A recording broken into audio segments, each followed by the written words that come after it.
من الان چقدر وقت دارم؟ من میخوام به اینجا برسم که از اینجا به بعد محصولات کشاورزی که کشت میشه، دامداری از ترکمن‌صحرا رخت برمی‌بنده و کشاورزی گسترش پیدا میکنه.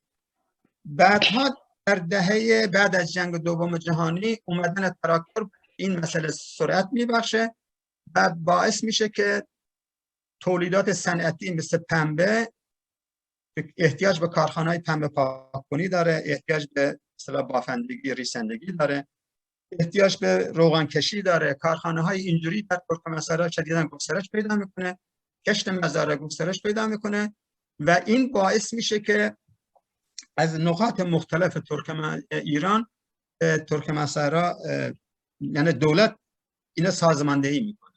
منتها این سازماندهی به طور مستقیم بعد از کودتای 28 مرداد رو من را شما صحبت میکنم کوتاه. سال 1332 28 مرداد حکومت تمام به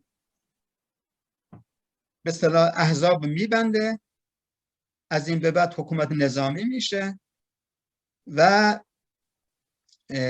تو منطقه ترکمن‌صحرا سرلشکری به نام مزین نماینده ویژه شاه فرستاده میشه و از دربار شخصی به نام اسدالله علم این مأمور این میشه که به ترکمن‌صحرا نیروهای شیعه مذهب بخصوص از سیستان رو وارد ترکمن‌صحرا بکنه. اون سرلشکر یکی از بزرگترین کارهایی که میکنه هرچه بیشتر تا میکنه به فرماندهان ارتش و نیروهای کشوری، لشکری، نمیدونم دادگستری، تمام به اصطلاح شخصیت‌ها بالای اداری سیستم نظام حکومتی رژیم محمد رضا شاه پهلوی، صاحب به اصطلاح از خانواده پهلوی گرفته اینا، بخش‌های عظیم از سرزمین ترکمن را به اونا واگذار میکنن. بعد برای اینکه اونجا را بیشتر تحت کنترل بگیره یه نیروی به نام گارد جاویدان یا گارد سلطنتی در ترکمن‌صحرا مستقر میکنه. برای اونا حدود 8000 هکتار زمین در نظر میگیره که از اون طریق بتونن به اصطلاح یک کارخانه کنسرو سازی و به اصطلاح تهیه مواد خوراکی ارتشی اینا را تنظیم کنن. ببین در اینجا در ترکمن‌صحرا نیروی از طرف بلوچستان و سیستان و بلوچستان دو تا به اصطلاح گروه اتنیکی به مقدار زیاد وارد ترکمن‌صحرا میشه. یکی بخش بلوچ‌ها هستند که با ترکمن‌ها به اصطلاح مثل ترکمن‌ها سنی مذهب هستند. یکی بخش شیعه مذهب هست که مورد حمایت مستقیم دربار و اسدالله علم. من به خاطر اینکه وقت خیلی گرفته نشه نمیخوام تو جزئیات برم که اون چگونه عمل میکرده. فاکت‌های زیادی هست. یک کتابی هم هست به نام مسئله ارضی در صحرای ترکمن نوشته دکتر منصور گرگانی که فارغ التحصیل رشته حقوق هست، بعد دکترا در رشته اقتصاد میگیره. یه ترکمنی هست که به اصطلاح به این دوره‌ها تونسته تو دانشگاه تهران این تحصیلات رو پیش ببره. این دو تا کتاب خیلی معروفی داره. یکی اقتصاد گرگان و گنبد دشت، یکی مسئله ارضی هست که چگونه حاکمیت چگونه به اصطلاح این سرزمین و با چه اهداف و پروژه ها با پروژه های به اصطلاح استراتژیک دراز مدت پیش میبره اینا که بتونه در این ترکمن‌صحرا تغییرات به اصطلاح بافت اتنیکی این منطقه را به نفع شیعه مذهب ها تغییر بده. شما در نظر بگیرین هنوز خیلی قبل از انقلاب 1357 هست، هنوز روحانیت تو حاکمیت نیست، ولی حکومت شاهنشاهی اینجا بیشتر دستش رو میشه. یعنی شما ترکمن‌صحرا را یک کمی بیشتر جستجو کنین، این تمایل این که این بتونه که بیشتر شیعه مذهب بیاره، خب این نشانگر این هست که براش مذهب خیلی حائز اهمیت است و میخواد که بیشتر از نیروهای سیستانی که در ترکمن‌صحرا بهشون میگن زابلی و اونام خودشون را به عنوان یک گروه اتنیکی به نام زابلی میدونن. یعنی زابلی را به عنوان یک نام اتنیکی میدونن، منتها منطقهشون رو سیستان معرفی میکنن.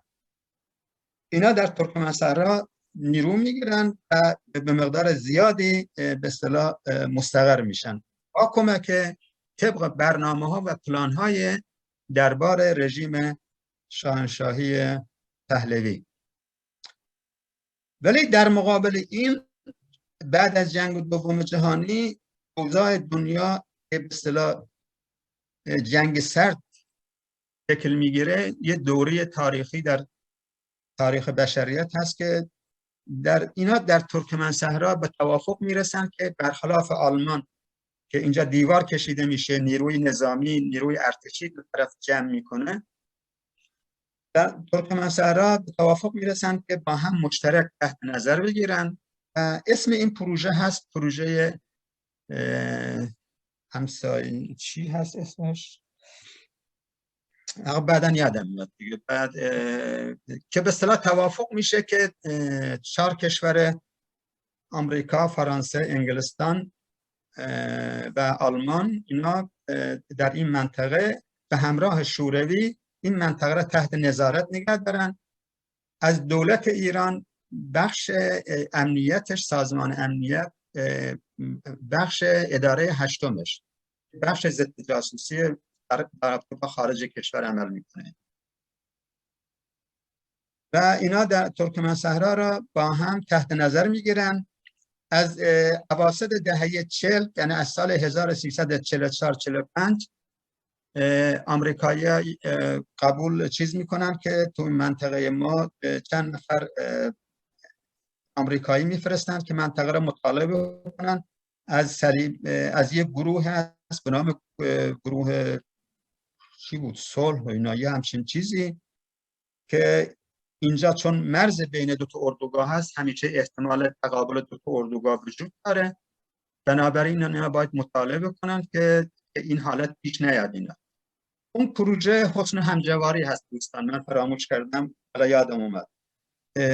این توافق نامه‌ای که بین دو تا اردوگاه صورت میگیره اسمش هست حسن همجواری، یعنی ایران و به اصطلاح شوروی با هم همسایه هستن، اینا نمیخوان با هم بجنگن، پس تحت نظارت دو تا اردوگاه اینجا را تحت نظر میگیرن تا روابط حالت خصمانه پیدا نکنه، حسن همجواری پیش بیاد.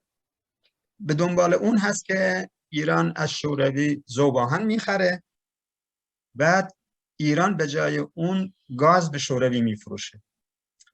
اینا پروژه هایی هست که در سال 1346 و 45-46 در ایران راه افتاد و به دنبال اون به اصطلاح مناسبات ایران با شوروی و اینا به شکل جدیدی پیدا کرد. من این مسئله را از اونجا چیز میکنم، در این رقابت ها بخشی که از پاکستان و از امارات متحده عربی علاقمند میشن که در این منطقه که به اصطلاح اهل سنت میشینه و حکومت ایران تلاش میکنه که اهل تشیع رو در اینجا علم بکنه، در مقابل این از اونا از بلوچا حمایت میکنن و تو منطقه ما همچنان بخش روحانیت ترکمن صحرا شاهد این همکاری های بلوچا و ترکمن ها بودند و نسبت به این مسئله هم حساسیت نشون میدادن که چرا میخوان اینجا یک بخش قابل توجهی شیعه مذهب بیارن و برای اینها مثلا مشکل آفرینی کنن و از این مسئله نگران بودن. خب من تا این میام جلو میرسیم به مقطع انقلاب که مقطع انقلاب به اصطلاح سال 1357 هست. دیگه مدارس بسته میشه، از همه جا حرکت هست برای سرنگونی رژیم حاکم، از جمله در ترکمن صحرا.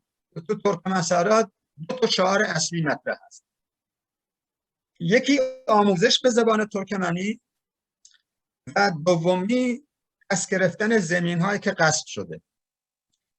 من ترکمنیش نمیگم، فارسیش میگم که به اصطلاح این 2 محور میشه که ما به دنبال پیروزی مردم در سرنگونی رژیم پهلوی و به وجود آمدن یک شرایط دموکراتیک ترکمن ها میخوان اینو عملی بکنن و میدونن که اینه اگه خودشون حرکت نکنن کسی براشون انجام نخواهد. بنابراین باید نیروهاشون رو تشکل باید بکنن. از اینجا هست که ریشه ها و پایه ها یا بنیان های این سازمان فرهنگی و سیاسی ترکمن صحرا شکل میگیره. چرا این مسئله پیش میاد؟ برای این هست که ما حقمون ضایع شده، میخوایم حقمون بگیریم. این هدف ما هست. ما برای رسیدن به این هدف احتیاج به هیچ ایدئولوژی نداریم. احتیاج به تنظیم خط مشی نداریم.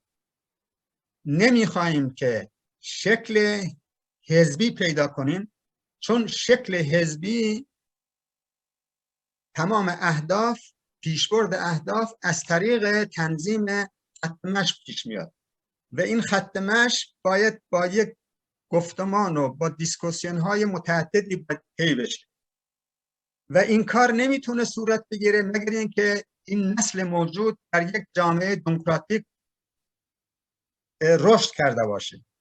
در نتیجه ما در خودمون این آمادگی را نمیبینیم که ما بتونیم به دعواهای درونگروهی بپردازیم. به جای این انرژی را باید، نیرومون را باید صرف کنیم برای اهدافمون.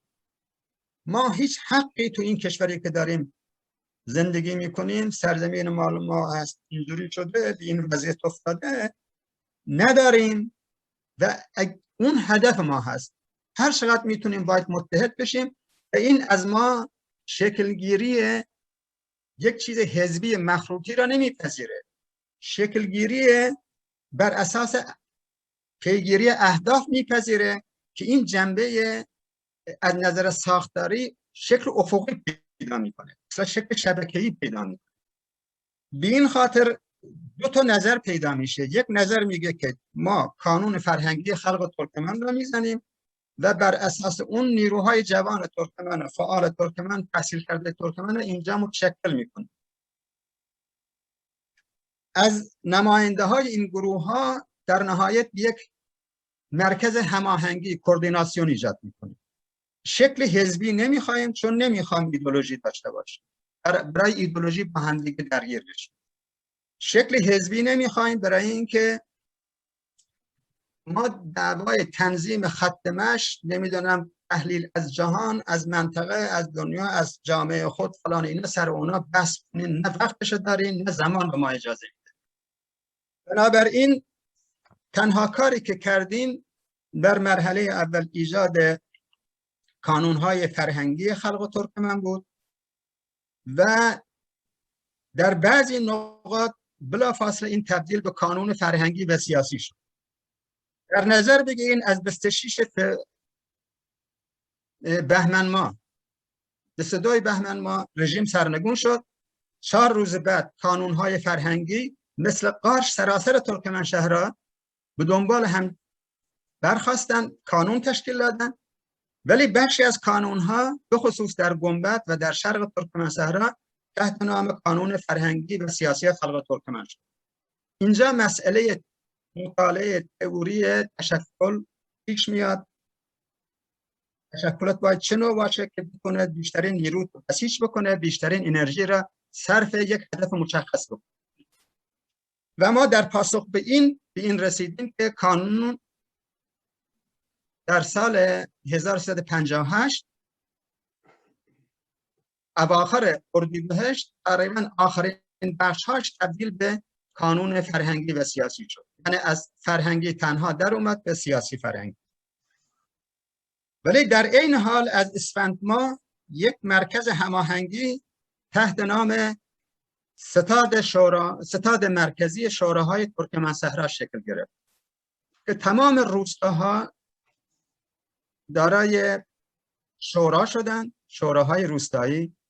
بخش عظیمی از روستاها صاحب زمین‌های کشاورزی جدید که پس گرفته شدند و در نتیجه ضرورت هماهنگی و شکلگیری و هماهنگ شدن از یک مرکز ما را به این رسوند که یک ستاد ایجاد کنیم به نام ستاد مرکزی شوراهای ترکمنصحرا.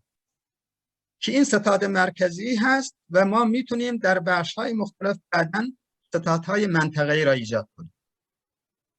بعد از اردیبهشت سال 58 این ستاد منطقه‌ای هم شروع شد برای شکل گرفتن، ولی در اواخر مرداد 58 خمینی در رابطه با کردستان اعلان یه فتوا داد که اون منطقه از دست اسلام داره خارج میشه، همه ایران به اونجا بسیج بشه. این باعث شد در ایران، در کل ایران، جو ایران به هم بخوره.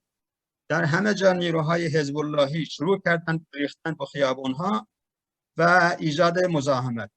از تهران، از آذربایجان، از نقاط مختلف ایران می‌آمدن ترکمن صحرا، سعی می‌کردند که در ترکمن صحرا تو خیابان تظاهرات را بندازن یا سخنرانی‌های آتشین را می‌انداختن، میگفتن ترکمن صحرا شده لنینگراد، نمیدونم شوروی کوچیک، ما اینجا را باید از دست غیر مسلمان ها باید بگیریم، دست مسلمان ها، حکومت اسلامیمون بدیم. اینا به هر حال اون موقع حکومت ایران به اصطلاح بخش دولتش، بخش اجراییش دست حزب نهضت آزادی بود که بازرگان نخست وزیر بود. هنوز ایران صاحب قانون اساسی اینا اوایل نشده بود، هنوز در وضعیتی نبود که به اصطلاح دست بالا را از اونا داشته باشن. در سال فروردین 58 یه جنگ تحمیل کردن. این جنگ 9 روز طول کشید. بعد ما تونستیم این جنگ رو به اصطلاح خاتمه بدیم، به اصطلاح آتش بس ایجاد بشه، با هم کنار بیاییم. ولی بعد دیگه سپاه پاسداران تشکیل شد. خمینی هم که به اصطلاح اول رفته بود به قم، بعد از قم برگشت و به جماران و فلان اینا شروع کرد اعمال حاکمیت. یعنی حکومت ایران دو تا شاخه پیدا کرد، یه شاخه از بیت رهبری، یه شاخه هم دولت که در نتیجه دولت بازرگان استعفا داد. بعد در ترکمن صحرا اینا شروع کردن اعمال مثلا پیش بردن برنامه‌های خودشون.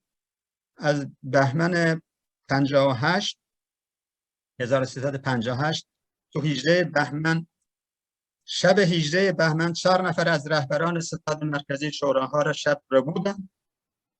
بعد اینا را کشتن، جسداشون رو زیر یک پل انداختن. با 2 روز بس نشستیم، دیدیم نمیتونیم، اینا میخوان حمله کنن، مجبور شدیم به مقاومت. یه 4-5 روزی مقاومت کردیم. بعد اینا شروع کردن بمب‌های آتش‌زا زدن، روستاها را میسوزوندن که بمباران میکنیم که ما تلاشمون نتیجه نداد، ما بتونیم مذاکره کنیم. تصمیم گرفتیم عقب نشینی کنیم. گفتیم ما حکومت تخلیه میکنیم، اگر تعقیب بکنیم نیستیم، ما به جنگ چریکی ادامه میدیم. و توافقمون فقط در این حد صورت گرفت اینا که به این شکل جنگ خاتمه پیدا کرد. ولی در این فاصله یک گروه 4 نفر دیگه اینا نصف شب دزدیدن. این دفعه از ترکمن‌های به اصطلاح فعال سیاسی نه، بلکه از ترکمن‌هایی که به اصطلاح ریش‌سفید بودن، آدم‌های معتمد مردم بودن. از شهر بند ترکمن موقع نماز صبح از مسجد 4 تا رو بودن و اونا را هم بعد از 3-4 روز جسدشون پیدا شد، از پشت سر زده بودن. به هر حال به این شکل ما جنگ خاتمه یا پیدا کرد و وضعیت جدیدی به وجود اومد. رژیم حاکم بر ایران به تدریج برنامه‌اش عملی کرد، هرچه بیشتر از سیستان بلوچستان نیرو وارد منطقه کرد و الان نه تنها در ترکمن صحرا بلکه در کل استان گلستان. میدونید که استان گلستان زمان خاتمی شکل گرفت، قبلا جزء مازندران بود. شرق در مازندران، استان مازندران را تبدیل کردن به استان گلستان. مرکز استان گلستان شد اون شهر استراباد که رضا شاه گرگان گذاشته بود، امروز هم گرگان میگن بهش. و به این شکل ترکمن ها در استان جدید با وجود اینکه 60-70% شدن، با آوردن نیروی عظیمی از سیستان بلوچستان، بعد 5-6 تا از این بنیادهایی که ایجاد کرده بودن، بنیاد علوی، بنیاد نمیدونم چی چند تا هستن، ستاد فرمان خمینی و غیر اینا، زمینایی که زمان رفسنجانی برای اینا در نظر گرفته بود، تحت عنوان این که برای مستضعفین دارن زمین میدن، کمک میکنن، به اون زابلیا یا سیستانیایی که از سیستان آورده بودن دادن. به علاوه سپاه، ارتش، بسیج، رئیس دستگاه‌های امنیتی، رؤساشون، دستگاه‌های اداری، رؤساشون، همه اینا در دست اینا قرار گرفت. الان نه تنها در ترکمن‌صحرا بلکه در کل استان 1/3 نیرو رو تشکیل میدن، خیلی هم قوی هستن. تمام کارخانه‌هایی که در زمان شاه دست ترکمن‌ها بود همه را خوابوندن، همه را نابود کردن. الان هر چه کارخانه، الان مثلا کلزا میکارن، قبلا مثلا پنبه کشت میشد، از کلزا روغن کشی میکنن. همه این کارخانه‌های روغن کشی دست سیستانیا زابلیا ها هست. ما در تاریخ سال 1510 در ترکمن‌صحرا حکومتش، اولین حکومت شیعی صفویان، چندین قبیله کوچوندن آوردن و اینا از 1510 تا 1795 در این منطقه موندن. بعد از این قبیله قاجار که تو این منطقه ترکمن‌صحرا بود، حکومت ترکمن‌ها حکومت در ایران گرفتن، از ترکمن‌صحرا را تخلیه کردن. یعنی 285 سال زمان اولین حکومت ایران، ترکمن‌صحرا تحت اشغال ملیت شیعه مذهب قاجار بودند که از آذربایجان و از غرب ایران تو منطقه خراسان، منطقه هست نام قوچان، شهری هست اون منطقه، کردهای شیعه مذهب آوردن. اینا به اصطلاح ترکمن‌صحرا یک بار 285 سال تحت اشغال اینا بود. حالا یک تحت اشغال سیستانیایی که اومدن، الان همه، یعنی خیلی هاشون صاحب سرمایه شدن، نه تنها در ترکمن‌صحرا بلکه در شهرهای گرگان، تمام شهرهای مازندران، خراسان سرمایه گذاری دارن میکنن، صاحب سرمایه های زیادی میشن و من حدس میزنم در آینده اینها سیستان را یک استان خواهند کرد و این صاحبان این سرمایه همجوری نخواهند موند. به هر حال اینا تو بازار ایران، تو منطقه بخصوص شرق ایران دارای نفوذ قوی خواهند. من فکر میکنم به عنوان یک رقیب بلوچا و ترکمن‌ها تو اون منطقه اعمال سیاست خواهند کرد و پروژه هایی که مثلا بر علیه ما تو اون منطقه صورت خواهد گرفت و اینا نقش زیادی خواهند داشت و تمام گروه های به اصطلاح جریان ها، گروه ها، احزاب، هر چه میخوان اسمش رو بذارین، بلوچ ها، ترکمن ها، دیگر نیروهای مترقی، نیروهای چپ، طرفدار سوسیالیسم، طرفدار سکولاریسم، همه اینها مجبورن این بخش رو به عنوان یک بخش صاحب قدرت مطالعه بکنن و چگونگی برخورد با اینها را مثلا به چه شکلی صورت بگیره، میتونه نتیجه بخش بشه و توی این منطقه یک حالت، این حالتی که به وجود اومده تداوم داره پیدا میکنه که جنبه انگار یک استعمارگرانی اومده باشن و بخشی را اشغال کرده باشن و به اون شکل دارن اعمال حاکمیت میکنن، این وضعیت رو تغییر بده یا حداقل اینها را مجبور بکنین که در یه مقداری عقب نشینی کنن، یه مقدار میدان برایشون محدود بشه، بسته بشه. اینا به نظر من از مطالعه این اونچه که بر سر خلق ترکمنی که الان در ایران هست زندگی میکنه و تحت نام ترکمن‌های ایران، تمام مردم ایران به خاطر اینکه اون منطقه را ترکمن‌صحرا میشناسن به ما هر جا بودیم به ما میگفتن تا میگفتید ترکمنی، به ما میگفتن ها از ترکمن صحرا اومدید، ما پذیرفتیم اسمش ترکمن صحرا باشه. ولی ما یک بار تو تاریخمون هست در سال 1303 30 اردیبهشت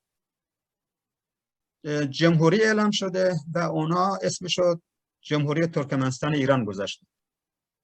اون از اون طرف. ولی اون چه که امروز تو این مقطع زمانی در اوایل قرن 21 قرار گرفتیم، این نسل بلوچ، این نسل ترکمن، این نیروهای مترقی این منطقه که خواهان عدالت هستند، طرفدار دموکراسی هستند، به هر حال در مقابل یک همچین توطئه‌ای، یک همچین پروژه‌ای قرار دارن و قرار میگیرن هر حرکتی به سوی اهداف خودشون بخوان بگیرن داشته باشن، بالاخره با این نیرو در تقابل قرار میگیرن. و شکل تعامل و چگونگی برخورد با این نیرو به نفع برقراری دموکراسی، محدود شدن هر که به اصطلاح هر چه خاص اون برخورد استعمارگرانه، باید اعمال سیاست بشه، تاکتیک اتخاذ بشه، اهداف استراتژیک مشخصه، هدف نهایی. چگونه میشه همکاری کرد یک نیروی به اصطلاح بازدارنده در مقابل اونا شد که ما نگذاریم که این منطقه در آینده میدان تخت‌تازی بشه که جز فقر و فلاکت و رذالت و بدبختی نتیجه دیگه نداره. من صحبتم در این حد تمام میکنم. نمیدونم زیاد صحبت کردم من چون وقت نگرفتم، ولی الان ساعت 8 شده، فکر میکنم کافی هست. یک ساعت صحبت کردیم. آره. خیلی ممنون دوستان گرامی، من میبخشید زیاد صحبت کردم. نه خواهش میکنم، خیلی ممنون از صحبت‌های شما. البته خب اطلاعات خیلی زیادی بود در رابطه با تاریخ ترکمن‌ها و وضعیتی که اونجا حاکم هست و زابوریایی که اونجا هم اعمال نفوذ دارن، دقیقاً شبیه بلوچستان هست. دوستانی که سوال دارند یا صحبت دارند دستشون بالا بکنن، چون ما وقتمون 2 ساعت هست تقریبا، یعنی ساعت 9 برنامه تمام میشه. میتونن سوالاتشون رو مطرح بکنن.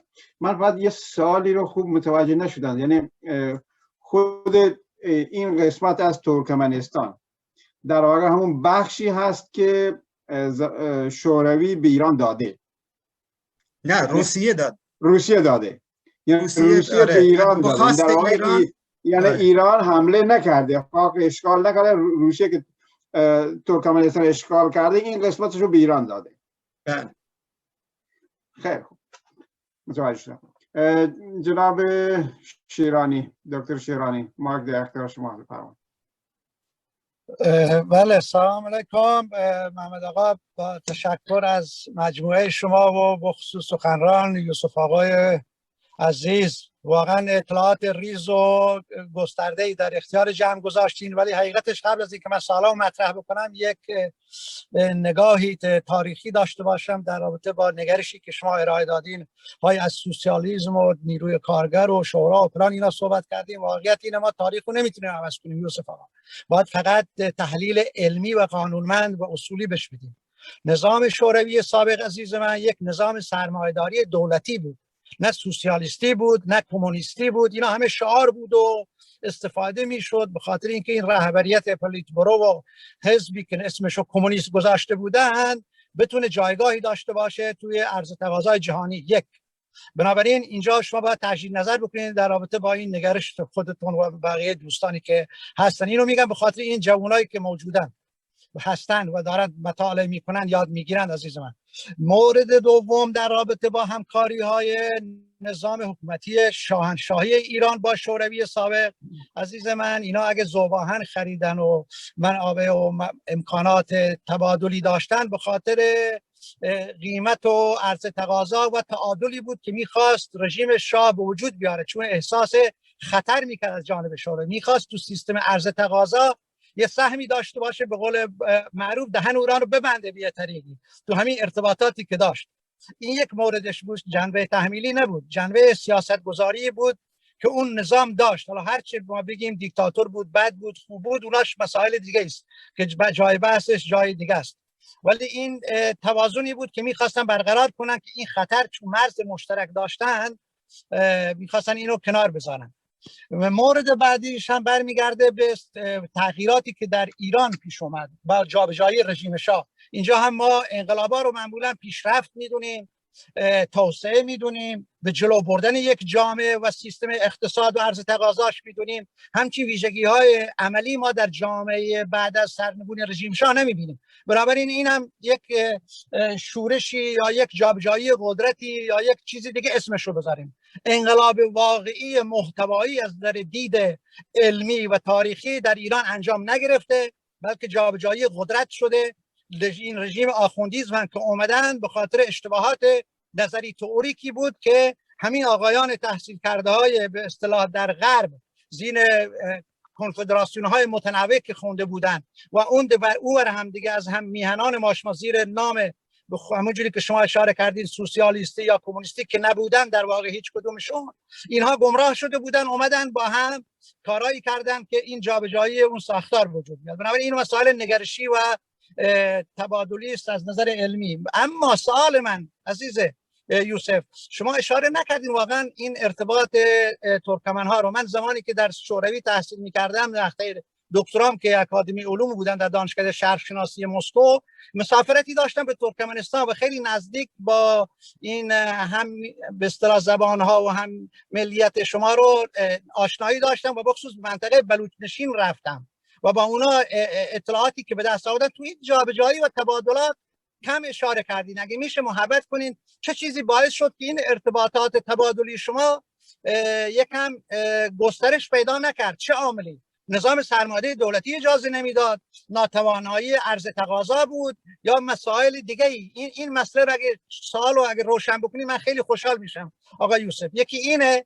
دومش اینه در رابطه با سیستم که بعد از اینکه در محتوای بعدی که شما موفق شدین خانه‌های فرهنگی و انسانی مسائل رو پیش بیارین، چه گروه‌هایی واقعا یا احزاب و سازمان‌هایی رو شما مقصر می‌دونید در رابطه با سرکوب این برنامه‌های فرهنگی و هویت طلبی خودتون از جانب زبان و به اصطلاح سرزمین و مکان‌ها؟ و یه سوال دیگه که من دارم سومش اینه یوسف آقا، نظرتون چیه واقعا؟ در زمان شاه معمولاً تلاش بر این بود که این قدرت مرکزگرایان رو گسترش بدن، توجه میکردن روی مسائل مذهبی تا یه حدود، حتی من خود شاه هم میرفته مثلا مشهد، ولی زیاد تبعیضات آنچنانی ما حس نمیکردیم. مثلا من خودم یادمه زمانی که دبیرستان درس میخوندم زاهدان 2-3 ساله، از یه طرفی ما یک دبیر داشتیم به اسم مولوی عبدالعزیز که دبیر دینی خود من بود اتفاقا تو دبیرستانی که بودم، از یه طرفی رضوانی داشتیم که دبیر دینی بچهای شیعه مذهب که دوستان خود ما بودن، با هم بودیم تو همون دبیرستان در زاهدان بودن و در کنار هم ما رفت آمد داشتیم. خیلی اتفاقا خونهای همه اینها این آقایان میرفتیم می اومدیم. از یه طرف مولوی عبدالعزیز بود، از یک طرف آقای آیت الله ابن کفمی بهش میگفتن. اونها با همهشون ارتباط داشتین، چندان چیزی پررنگی نداشت این مسئله مذهبی رو. بعد این جابجایی سیستانی ها رو هم اگه روشن بکنین، چون فقط مسئله فکر نکنم مذهبی باشه، بلکه مسائل خوشسالی و مسائل دیگه‌ای که واقعا در رابطه با تغییرات اقلیمی و زیست محیطی که در به اصطلاح منطقه نیمروز به پایین پیش اومد تحمیل شد که اینها برن. اینو به چه شکل توجیه میکنین؟ اگه این 3 تا سوال رو به طریق دیتیل ارجاع بدین به اون دانش‌های خودتون ممنون میشم. خیلی ممنون، تشکر. خب آیه گرداننده دوستمون نوها